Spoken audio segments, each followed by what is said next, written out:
should go in there and look at that style.css file that contains all the style sheets. You should tweak some of those settings. Okay, what if I don't want HTML, CSS, what if I want to use like the Genesis framework or something like that? We'll get to that in a minute. That might be a better first. Okay, so slow down. Slow down. Yeah. So the kind of course this discussion is going to go from the least hand-holding, the closest to the bare metal that you're going to get when it comes to building WordPress stuff, to exactly what Tim mentioned, which are things like the Genesis framework, theme framework, which is at the opposite end of this spectrum, where a lot of decisions have been made for you, a lot of this geeky, nerdy stuff has been taken care of, and you fill knobs to make it work. Literally, in the user interface, there's sliders and drop downs and things like that. So there's a spectrum here we're covering. Starter themes are if you're you're comfortable getting in the code, your client knows exactly what they want, and you're going to build it to look like that, right? Where you have it in your mind's eye as well. Nothing out there works for you already. Nothing out there is going to do that. It's the most bare metal that you can get as a starter theme. Once you've picked out the way you're going to start, then you've got a theme, and can you open and work on these things in Dreamweaver? Yeah. Because Dreamweaver has all these cool tools for doing CSS. Yeah, actually, Just open the index PHP page. We'll jump into that just briefly because I'm really going to glaze over a lot of people's eyes. But let's go into I'm working on a website right now, and while you're pulling that up, one thing you asked is the Dreamweaver on the list side, but can I put a Bootstrap or a Foundation CSS on top of this? Yes. I use Foundation for all my websites as well. Remember, it's just like raw HTML and with the WordPress, with the PHP calls for the WordPress API. So this is, I'm showing you the inner workings here. We discussed this in one of the prior meetups. What are the files inside of WordPress, right? So I'm in here, and then my WordPress directory, my WP content, looking at the themes I have installed on my personal website. You can't see what I'm looking at here. I'm sorry. Whoa, funny artifacting, awesome. Whoa. That's very visual. What? So here I have, this is a folder where all my themes live. Everything's a file, right? Everything in computing is a file. So here I have my theme called Seal Printer, which is the custom theme I built up on top of underscores. And here I have page.php. And what page.php does, that's the file that renders a page. It's a file displaying all page. And you can go in here and muck with this, right? Any theme you can use, anything you're talking about for you. You can go in here and muck with them.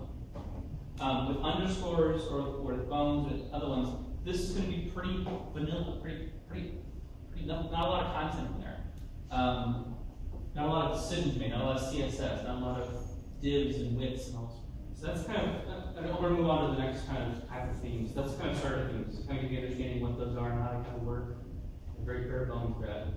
The themes that a lot of us are familiar with, and that's the majority of the themes that you have out there, are just your good old regular themes.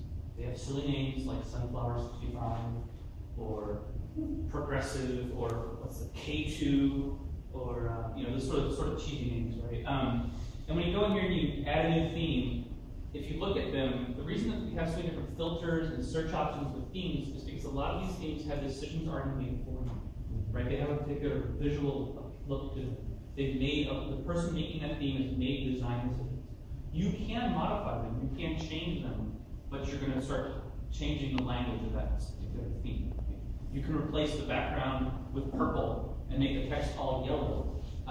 You're going to kind of break the theme the way it looks, right? It's not going to mesh well. Or it may have been optimized for a certain function. A lot of themes are aimed at a small business or a nonprofit or a photography gallery. There we go. So, and if you take one that's a photography gallery and you want to turn it into something that has no photography, then it's not going to. Right. Yeah, so here's one called Snapshot.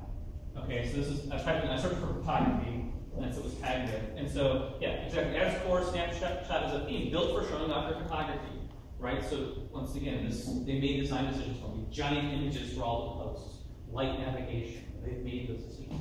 And that's how most themes work. And that's how a lot of people start out with WordPress, is they go out and they go out working on a travel company website, I'm working on a real estate website, I'm working on a personal blog just about myself. or I'm working on showing my photography or my videography. And they'll look for those themes that kind of have all some of those decisions made. Now with Snapshot here, I'm going to just install this real quick. You'll bear with me. A lot of things too with a lot of these kind of predetermined themes, a lot of them will have some options kind of built in, right?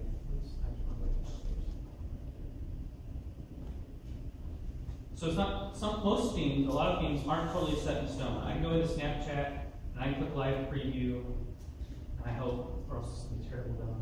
I have some options over here that I can change and customize in WordPress. Dials and knobs, but I can come in here and I can say, oh, header image, I'm going to edit an image, or background image, yeah, see, I'm going to select a background image. I'm going to select a file, I can upload a file here and make that the whole background image. Colors, I can change some preset color. The background color can be obnoxious yellow. You know, I can make some of those options without touching any code. Right? So it's a step up from the starter theme. So the design decisions have been made for you. They're going to work a particular way. You can customize. Most of them are hackover. Most of them you can go into those files I was showing you a minute ago and tweak things if you know how to, or you feel endeavor.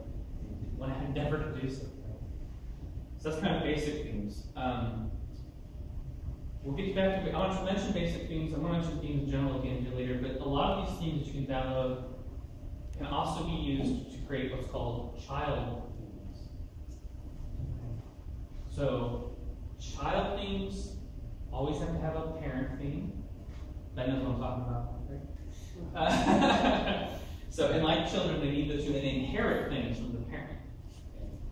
You can go out, once again, for most themes, and you can create a child theme by simply doing the following. Creating a new folder in your themes directory, and creating a style.css file in that directory, and putting in some very basic text into that style.css file. Once again, try to show you here if I can. So this is a site I'm working on for a client. And this is the style.css file in my child theme. So I created a separate folder called the client name-theme. It uses the simple skeleton as its parent theme.